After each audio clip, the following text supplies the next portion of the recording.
was the greatest adventure of the 20th century. With a thrust of more than 150 million horsepower, one of the world's most powerful rockets was launched from the Kennedy Space Center in Florida on the 16th of July, 1969.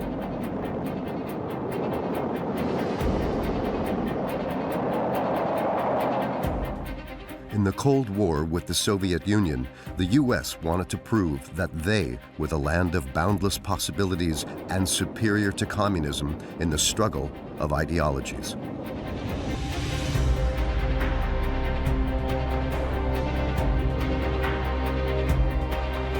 Three astronauts embarked on a dangerous journey to the moon.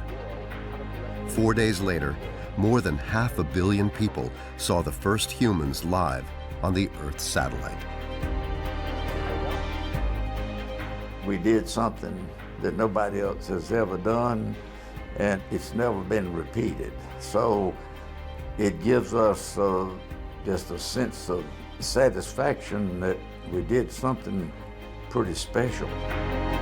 The moon landing was also the success of many scientists and engineers from Germany.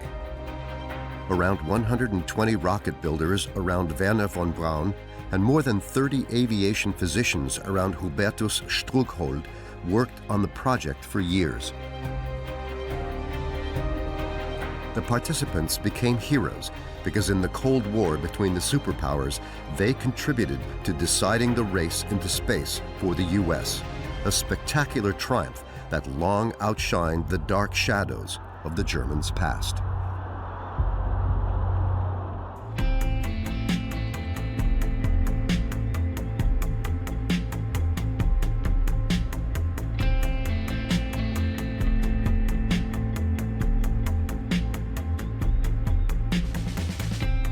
Huntsville, Alabama. The landmark of the city in the south of the U.S. is the U.S. Space and Rocket Center. On display here are rockets that have shaped the history of space travel. The art of German engineering is not only to be found in the Saturn V moon rocket, but also in the equipment that ensured the astronauts' survival in space. The Germans and the American space program, a seemingly unique success story. They were just years ahead of us. Well, I'm not saying that we would not have eventually gone, but I would say it would have taken 10 years more probably, but if we hadn't had the German leadership. The Saturn rocket was Arthur Rudolph's masterpiece. The Thuringian-born program manager orchestrated the complex joint project of thousands of engineers and the various supplier companies.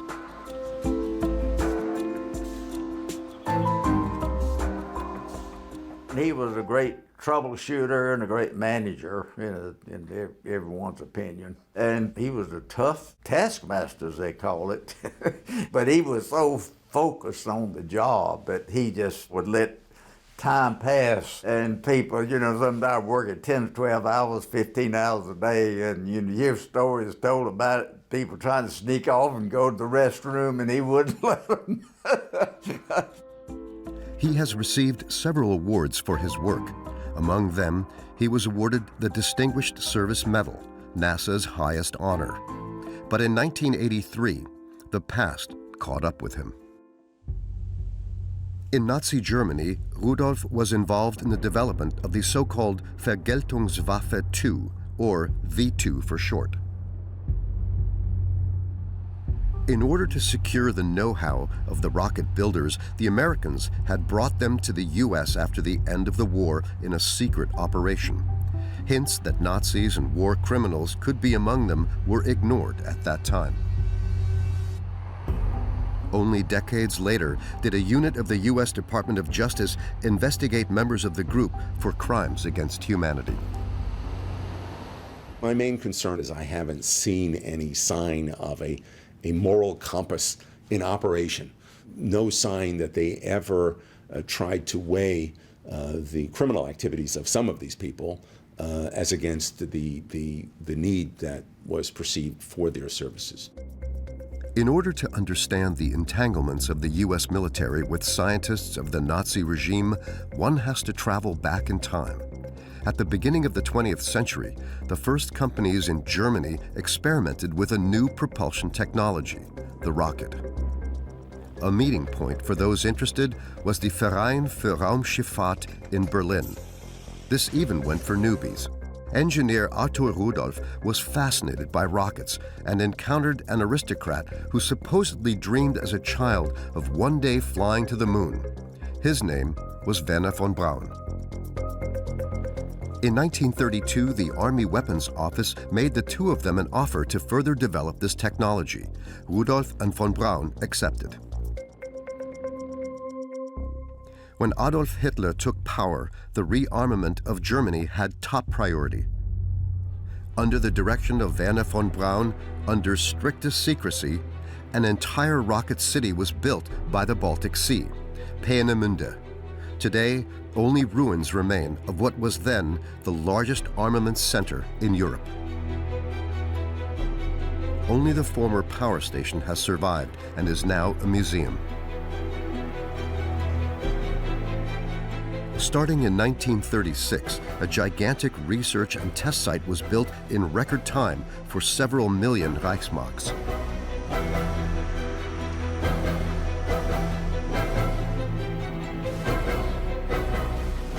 Wernher von Braun recruited talent throughout the country. Many would be with him until the moon landing, more than 30 years later. Dorette Schlitt, née Kersten, was 20 years old when she became his secretary. He inspired people. He had such enthusiasm and charisma. Such a brilliant man. So crazy. And on top of that, he was so handsome. Arthur Rudolph was responsible for the organization of the technical equipment in Peenemünde. The Air Force delivered what he ordered.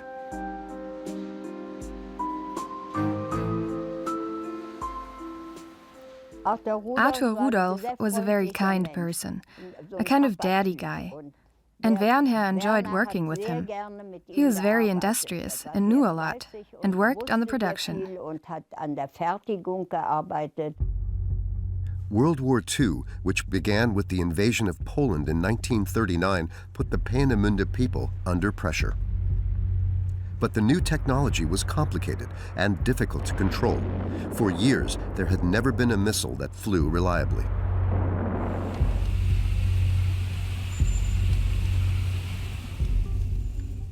When the people came from Berlin, there was one failure after another. He hated it when they came. He said, "Well, that's really not going well today." And they said he was sabotaging it and only wanted to get to the moon. It is said that many of the engineers were particularly committed to space travel. But the military was not interested in spaceships. The Peenemünde scientists were to develop rocket-propelled weapons that the Nazis could launch at London, Paris, or even New York. After the war, the legend was created that everybody at Peenemünde was a space enthusiast. In fact, most of them weren't there to go to the moon, build rockets for space travel. They were there to build a weapon for the Third Reich, and they were perfectly happy to do that. The test bench on which the missiles were fired is now in a restricted area. A launch on October 3, 1942 went down in the history of space travel. Aggregate 4, the later V2, was almost 14 meters long and weighed around 13.5 tons.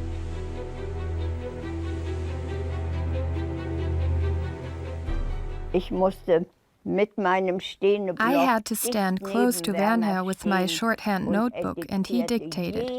Every second I had to write down what the A4 was doing. The rocket reached a height of about 85 kilometers. For many, the spaceship was born on that day. And then it succeeded, and there was a huge cheer. Und ein Jubel, ein Jubel, ein Jubel. When Hitler was shown a film of the successful flight of the A-4, he demanded the construction of thousands of rockets as quickly as possible.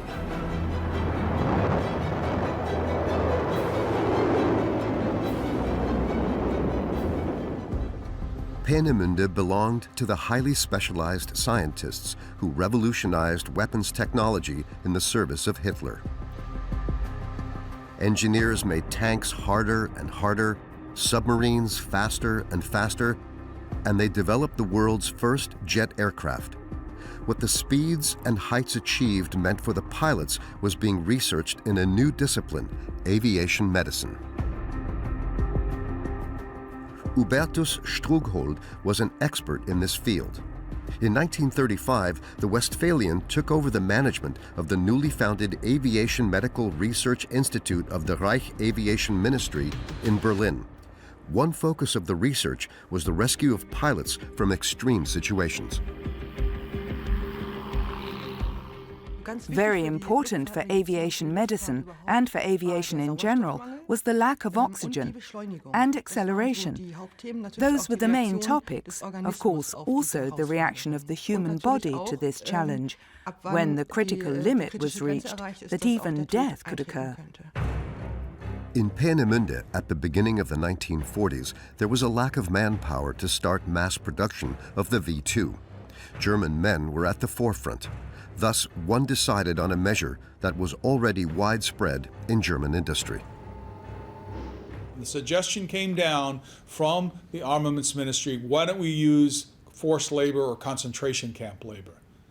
Rudolf went in April 1943 to the Heinkel-Oranienburg plant north of Berlin, and he saw the concentration camp prisoners being used there, and he came back and wrote a memo saying we ought to use concentration camp laborers at Peenemünde. So he advocated that, and we have that memo for that. And he was responsible for how the prisoners are going to be integrated into the factory at Peenemünde. A concentration camp was established in Peenemünde West. For the Nazis, these concentration camps were breeding and working grounds for political opponents of the regime and antisocial elements.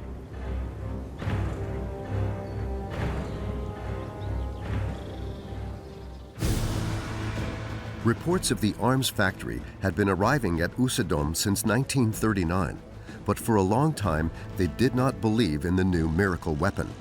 It wasn't until August 17, 1943, that Royal Air Force bombers took off for Peenemünde.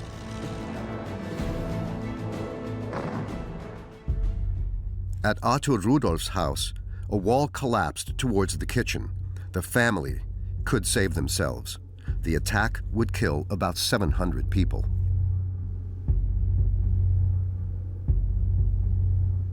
The majority of the victims were forced laborers who were imprisoned and were unable to escape the bombs. People in Trassenheide camp suffered a lot. The inmates who worked for us wanted to get out, but it was all fenced in. There were torn bodies hanging from the fences. It was a horrible sight.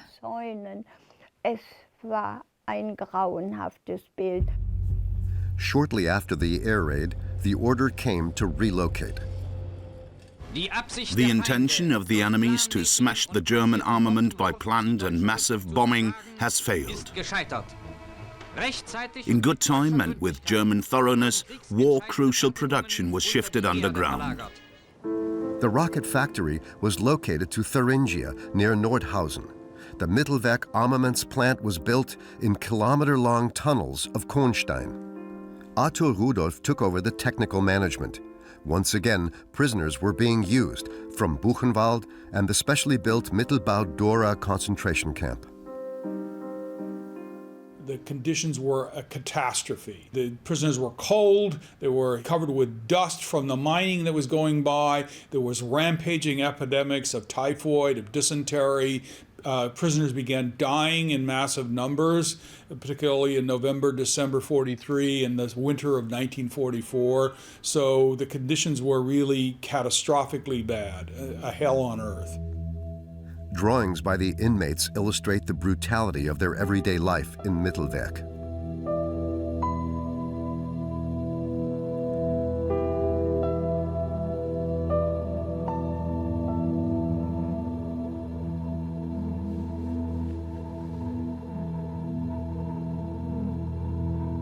Armaments Minister Albert Speer was confronted with the conditions in Mittelwerk during a visit.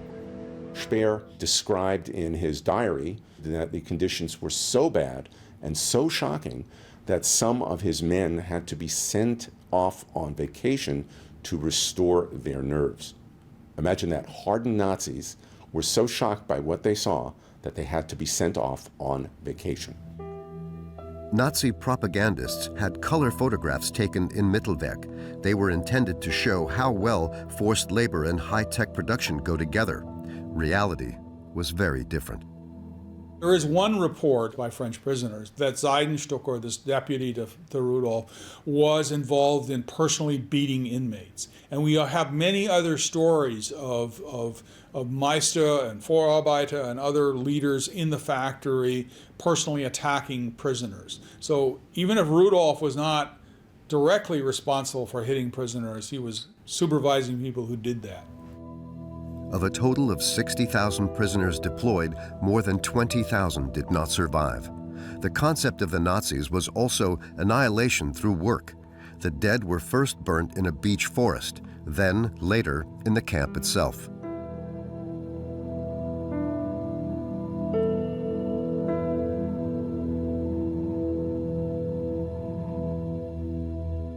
In order to maintain production, they requested more prisoners. There's Wernher von Braun's signature on this document. When interviewed years later, he admitted that the working conditions were extremely terrible at the time. He did not say that he was personally involved in the planning of the prisoners' deployment. He essentially had made a Faustian bargain with the Third Reich when he began working with the army and the Hitler came to power. And that Faustian bargain played out, and when he got to the Mittelwerk, he really saw the price of that bargain with the devil. For decades, this horror had been covered up by a cloak of silence. Aerospace physician Hubertus Strughold and his colleagues also later denied any responsibility for how central results of their research were obtained. The development of aircraft that could climb to 18,000 meters raised the question of whether it would be possible to survive a jump from this altitude. If an aeroplane was shot at and was leaking, a negative pressure occurred, and the question of how long the people remained conscious was extremely important, because they still had to be able to react in order to make the parachute jump. In the Dachau concentration camp, a series of perfidious human experiments took place in this context. The concentration camp doctor Sigmund Rasche asked SS Reichsführer Heinrich Himmler for permission to use prisoners for experiments. In a vacuum chamber, the prisoners were exposed to a simulated height of 12 kilometers. The first one died after half an hour. After about 200 experiments, it was clear to the physicians that it was impossible to fly at this altitude without a pressurized cabin, suit, and oxygen. At least 70 prisoners lost their lives in the experiments.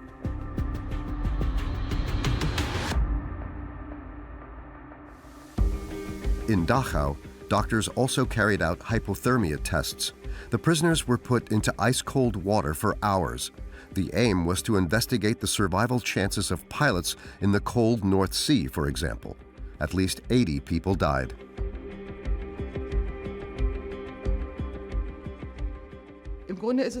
Basically, one can say that certain conditions obviously facilitate this behavior. One can cite the war situation, the dehumanization of the object of research, the idea that there are inferior people with whom one might be allowed to do this. But in the end, there remains a certain incomprehensibility, how it can happen, that one no longer perceives the other as a human being. In October of 1942, Hubertus Strughold took part in a conference in Nuremberg about the rescue of pilots in distress at sea. The physicians at the Hotel Deutscher Hof would also talk about the results of the human experiments in Dachau. At this point at the latest, Strughold showed himself to be a confidant.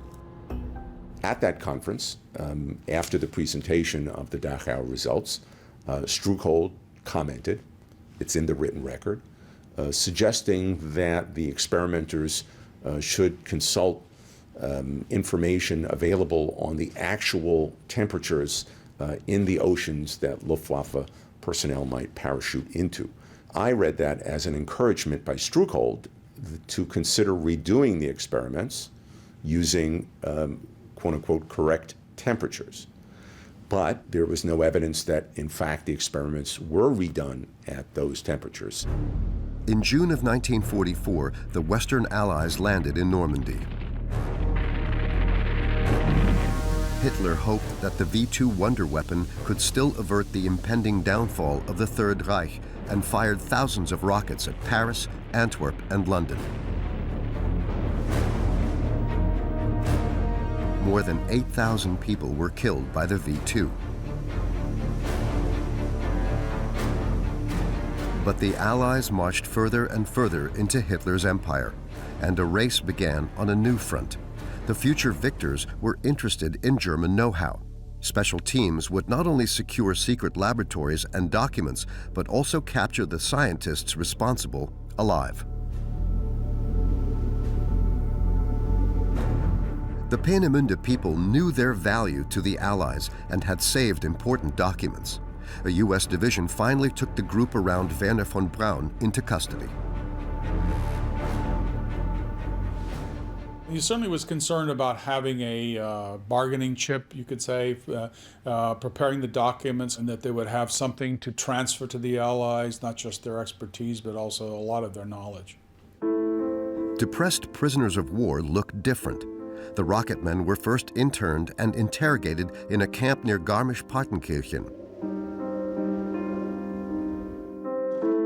Arthur Rudolph remembered. My interviewer said, "Here we are again," from which I concluded that he must be Jewish. But I didn't lick his boots and said whoever wins is always right and makes history. Some of these long-held secret records from this time are now kept in the National Archives in Washington, D.C.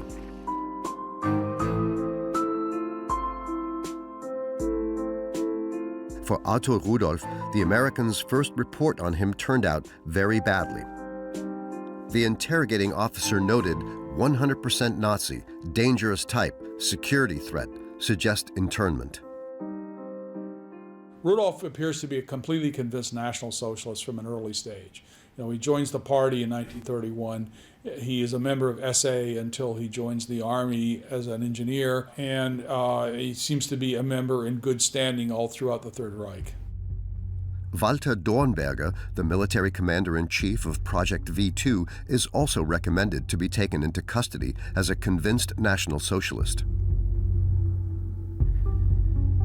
Herbert Axter, Dornberger's chief of staff, was described as a notorious supporter and beneficiary of the Nazi regime.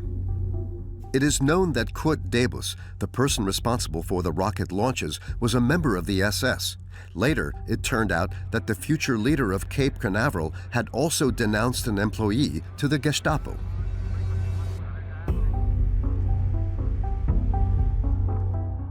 Contrary to President Truman's explicit instructions not to bring Nazis and war criminals to America during Operation Paperclip, the military were convinced that scientific utility was more important than war guilt.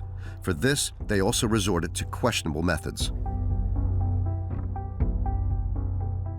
I have seen security reports go from was an ardent Nazi to not an ardent Nazi, redoing security files despite the absence of any change of information is what for sure happened. In another security report about Arthur Rudolph, there was no more talk about the glowing Nazi.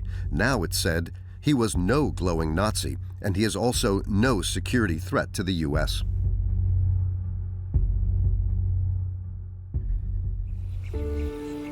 In July of 1945, the Allied victors met in Potsdam. Germany was divided into occupation zones. Nordhausen and Mittelwerk were located in the future Soviet occupation zone. The German missile builders set out clear conditions for the Americans. Arthur Rudolph remembered. The news that Thuringia would fall to the Soviets led us unanimously to decide that we would not go to America if the Americans did not bring our families to safety from the invasion of the Soviets. Americans weren't just sending trucks to evacuate families to the western sectors.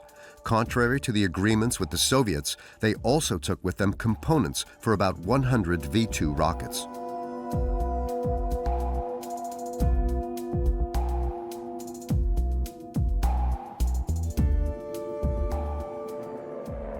Their destination was the White Sands test site in New Mexico.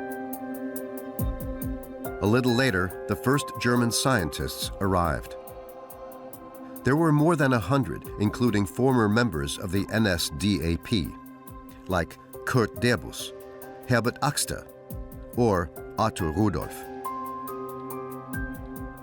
Wernher von Braun's membership in the SS was also swept under the carpet. But not everyone in the group was a former Nazi. Making the whole group as one, whether it be they're all space enthusiasts or they're all war criminals, is wrong. This was a group of individuals. They had widely varying responsibilities, they had widely varying attitudes to the Nazi regime. So there were many people in that group who were indeed just scientists and engineers doing their job. And it was partly simply a matter of luck and partly a matter of their specialization that a few of them became involved with the Mittelbau-Dora. More than 1,500 Germans received permission to work for the military or the CIA in the US as part of Operation Paperclip.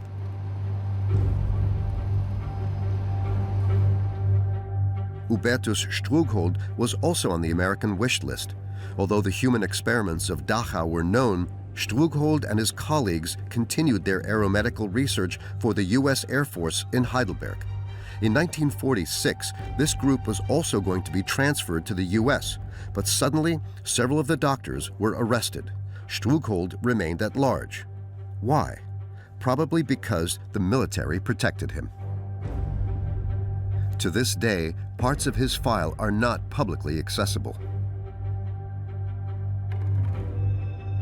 Strughold's colleagues were charged during the Nuremberg trial against the Nazi doctors. But there were no surviving eyewitnesses, and the defendants claimed that it was only the Dachau Dr. Rasche who carried out the human experiments. But he was shot by the SS before the end of the war. The court couldn't prove otherwise. The road to America was clear. The death of Rasche made it possible for them to blame him, essentially. Basically, he was then some kind of prototype of a myth. And this myth said that a few people with tendencies to be pathological perpetrators were responsible, guilty of medical crime, while the majority of German doctors had adhered to ethical principles, faithful to the oath of Hippocrates, and were only involved a little or not at all. Under Strughold's leadership, around 30 researchers signed contracts with the Americans and went to the US. They worked at the new School of Aviation Medicine at Randolph Air Base in San Antonio, Texas.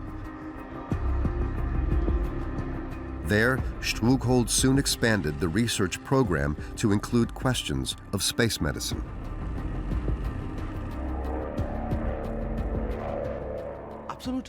Absolute new ground was how a human reacts to weightlessness.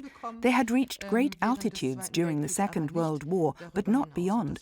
And that was a whole new question. That's where they did pioneering work. 1 year after the end of the war, V-2 missiles were once again being launched at White Sands. The contracts of the Germans were extended. During the Cold War, the Americans did not want to lose the rocket men to the Russians. In 1946, the rocket men's families came to Fort Bliss, a barracks near the test site.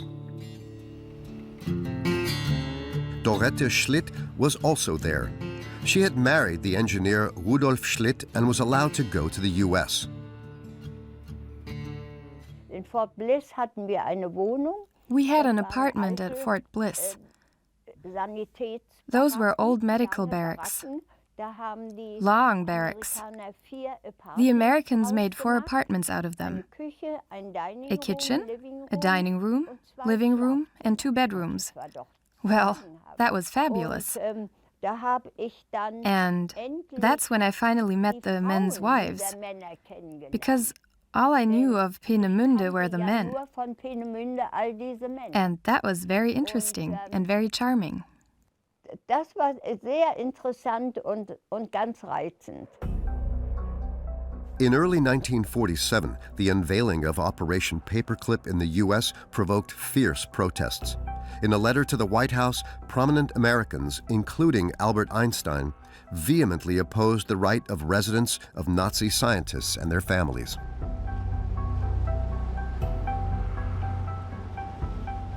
There was a protest wave in 1947-48 over the German program, not over von Braun, but personally at that time, just about the Paperclip program. So were a lot of Jewish groups and liberal groups and other nationalities who had suffered from the Third Reich certainly didn't like the fact that these ex-Nazis were in the United States. The first cases came to light, like that of Herbert Axter and his wife, who were said to have mistreated forced laborers on their farm. The Axters were being sent back to Germany. Wernher von Braun was lucky that his SS membership was not known back then. Also, the connection to Mittelwerk remained hidden. Although in 1947 the U.S. Army investigated the war crimes at Nordhausen.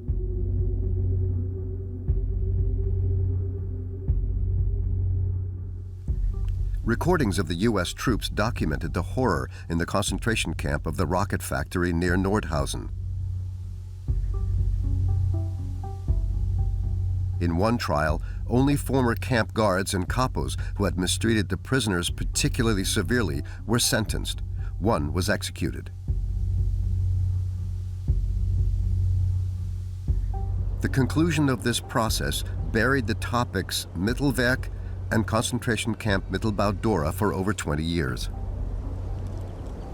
The Cold War was critical in shutting down debate.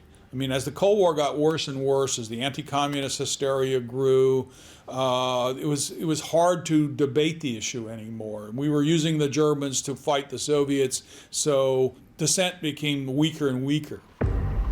The tensions between the superpowers, the US and the Soviet Union, were intensifying. At times, the world was on the brink of a nuclear war. The Germans should help to defend the so-called free world against communism.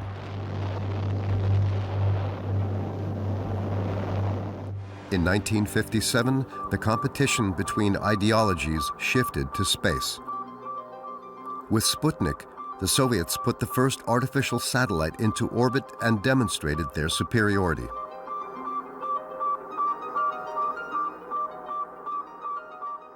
It was shocking, and it was embarrassing. It was a thing to be very concerned about, even from a military standpoint, to know that now the Russians could put something overhead and it would circle the Earth, and we were struggling and obviously had not been able to do that.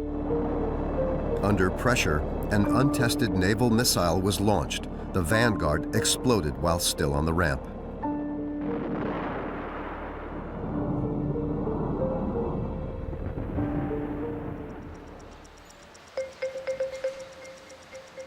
This failure was a big chance for Wernher von Braun, Otto Rudolph, and the team from Peenemünde.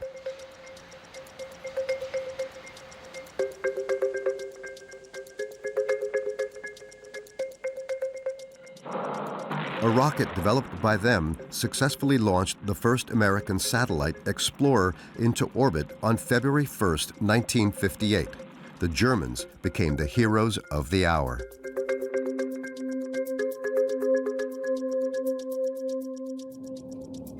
The race into space continued. The U.S. countered Russian activities with the establishment of a gigantic space agency, NASA.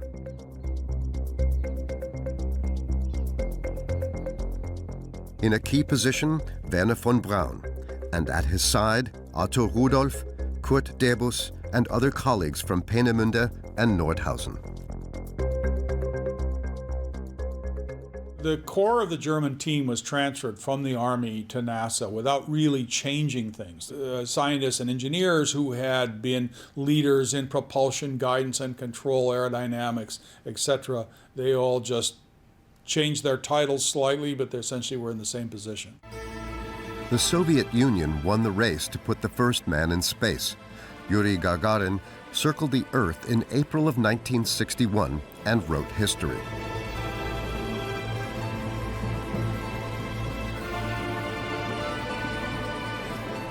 The renewed demonstration of Russian leadership in space was a heavy defeat for the United States and its new president, John F. Kennedy. The Americans were determined to counter communism with proof of their superiority. Kennedy was under pressure, and Wernher von Braun had the experience to inspire powerful men for his projects.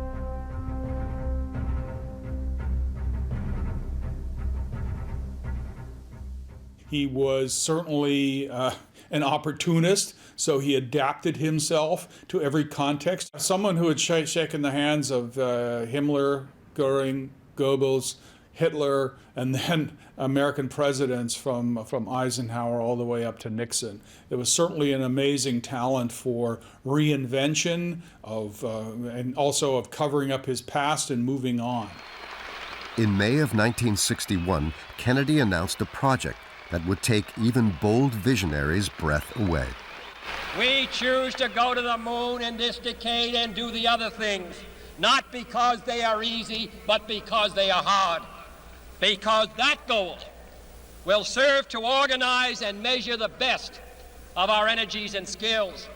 Because that challenge is one that we're willing to accept, one we are unwilling to postpone, and one we intend to win. Well, we were shocked, you might say. Dr.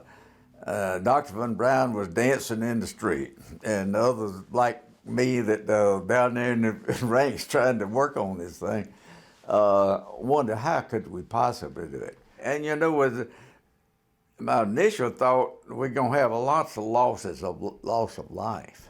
The engineers were developing a multi-stage design for the flight to the moon. The Saturn V was one of the largest and most powerful rockets ever built.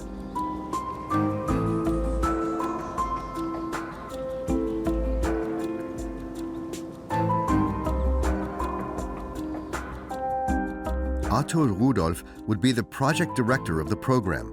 Like the other Germans, the Rudolphs had received U.S. citizenship in 1954 and had moved from White Sands to Huntsville, Alabama.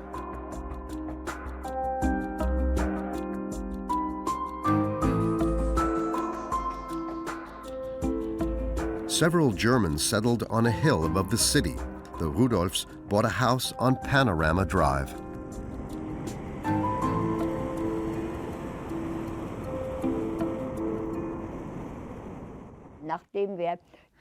After we had experienced the desert, everyone was very enthusiastic about the green hills and said, "Oh, this is like my home in Thuringia, just like my house there." And everyone was thrilled. Not everyone in the small town was happy about the arrival of more than 100 German rocket men and their families. The Germans were often plagued. We looked different. We wore different clothes.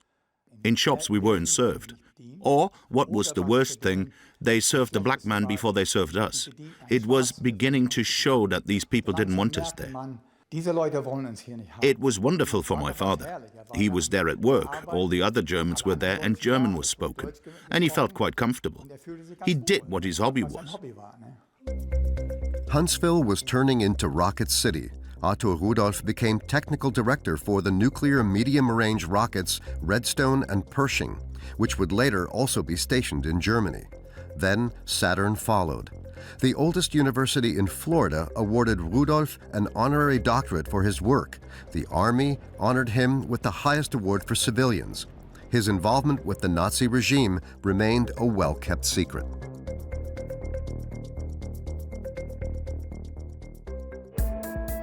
Hubertus Strughold was also making a career in America.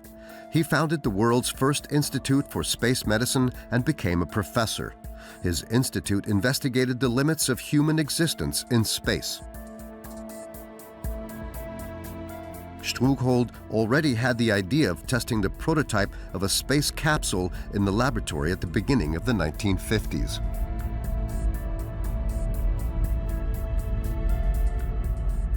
This was described countless times, that he had appeared as a great visionary. Without this capsule, one would probably never have been able to find out how the human body actually reacts, or how one can cope with this long isolation. And without this simulation, the moon landing would probably not have been possible at all. The test subjects spent 7 days in the closed system and simulated the journey to the moon, including the recovery of water from bodily fluids. On the way to manned spaceflight, the insulation experiments were regarded as a milestone in biomedical basic research.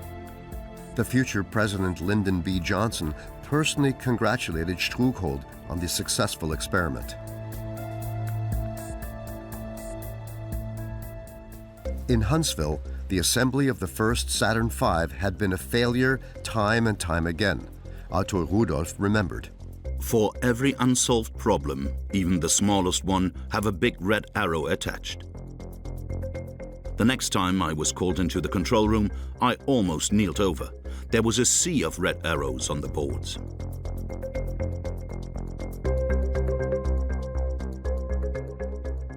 He worked for hours and hours. He had no time sensitivity at all. If the job needed to be done, he'd stay with it, from 8 in the morning till 12 at night. Saturn was to be launched for the first time on November 9, 1967. To develop the necessary thrust, gigantic clamps held the rocket in place 3 seconds after the ignition of the engines, a development by Georg von Tiesenhausen. He was instructed to somehow find a clamp that held the missile down before it launched, so that all 5 engines would have full power at the same time. So he came up with the idea of using the German beer bottle swing stopper by making the clamps so that when a lever goes to the side, then the clamps go to the side, all together.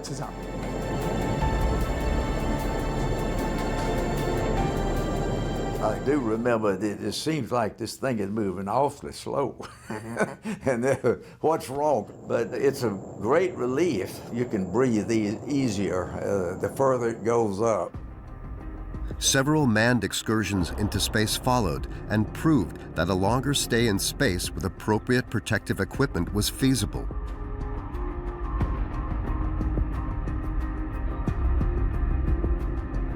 Hubertus Strughold, the father of space medicine, retired in 1968. But of course, he was invited to the launch of Apollo 11. Cape Canaveral, July 16, 1969.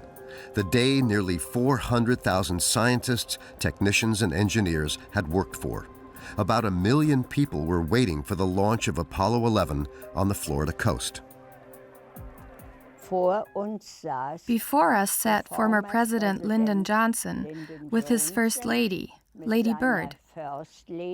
And they turned around and shook our hands and said, "I am Lady Bird, I am Johnson," and so on. And then it started. On board were the astronauts Neil Armstrong, Edwin Buzz Aldrin, and Michael Collins. At 9:32 local time, Saturn V took off. The greatest adventure of the 20th century was broadcast live in living rooms all around the world.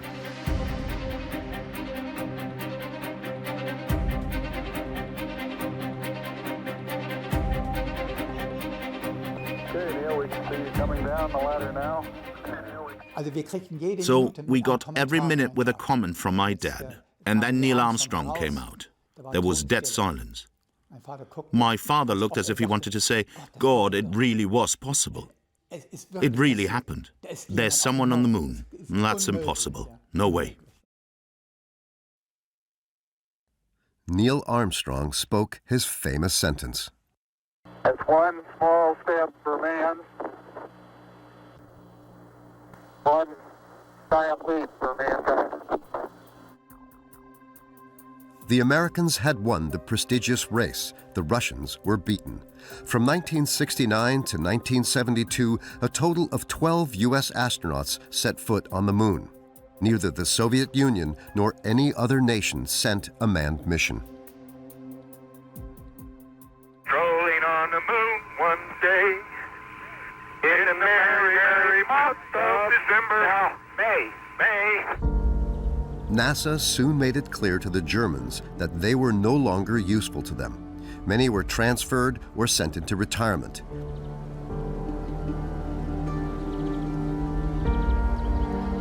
Georg von Tiesenhausen was one of the few who still worked on projects like the space shuttle. The Germans were slowly pushed out. It had pretty much been run by the Germans so far, and that wasn't right for many Americans. And that's when the Germans had to get out. Arthur Rudolph retired near San Diego with his daughter. He was recovering from a heart attack when he received a letter from Washington in 1982. A special unit of the U.S. Department of Justice to track down Nazi war criminals wanted to know details about his time in Mittelbau. The accusation? He had participated in the harassment of forced laborers, including inmates of the Mittelbau-Dora concentration camp. He was interviewed intensively for 2 days.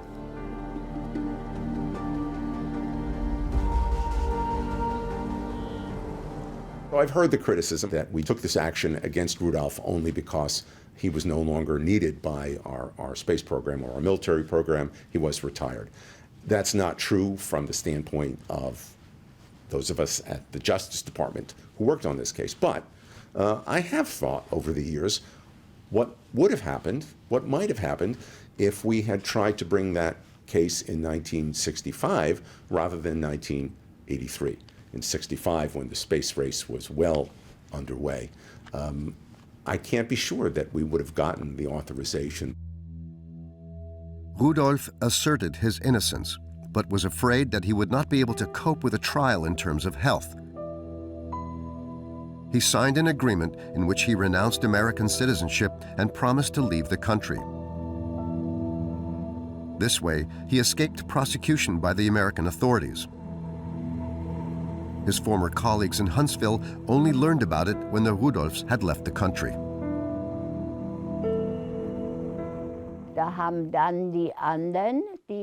Then the others, who had also worked in the Mittelwerk, were under a lot of pressure.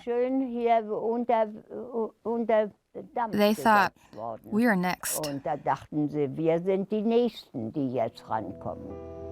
In fact, a special unit of the Department of Justice was targeting other former Germans.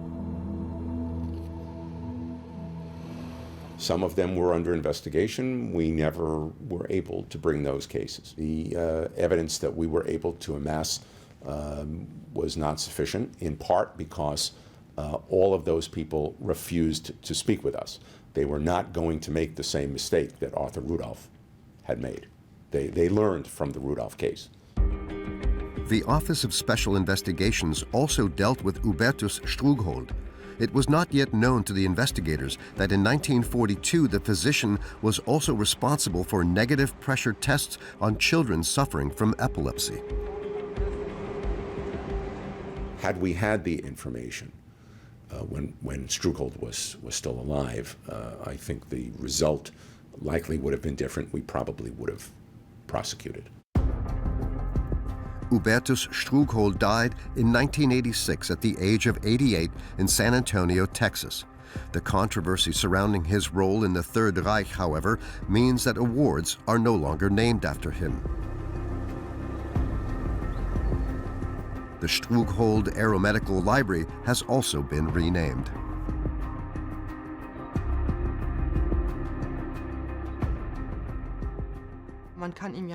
You can't prove criminal acts against him. I also believe that the question of guilt no longer arises, or should arise today in the legal sense, but that it is a question of the responsibility of scientists for their ethical actions.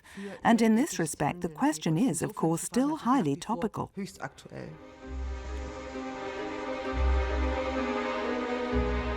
Arthur Rudolph and his wife Martha left the U.S. for Hamburg in March of 1984. The highly decorated American became persona non grata.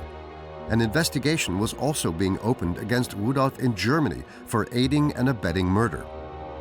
But this trial was discontinued after the interrogation of a number of witnesses. Arthur Rudolph became a German citizen again. It's very disappointing that German authorities chose not to prosecute. I don't know fully why that decision was made.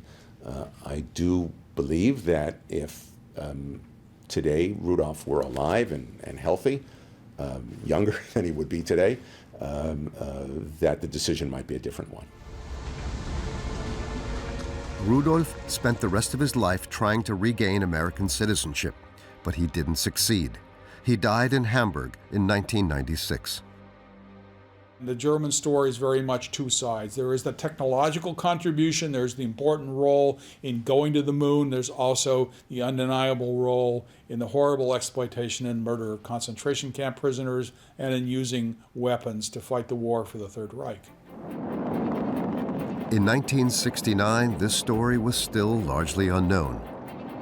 A worldwide wave of enthusiasm accompanied the spectacular journey of the first humans to the moon.